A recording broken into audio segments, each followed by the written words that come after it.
Gandang buhay everybody! So, ayan nga guys, at meron kami ditong mga chocolates, calamansi at papaya.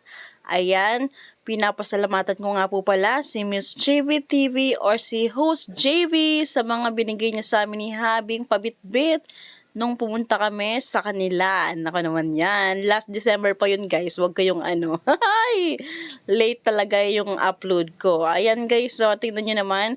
Kumuha kami sa kanilang farm ng mga yan guys. Fresh na fresh pa. Sana all. Mas fresh pa siya sa amin. Pa sila sa amin. Ano daw? Ayan no. At yan nga po pala guys, kinabukasan lang ay ginuloy na namin yung papaya namin. Yan.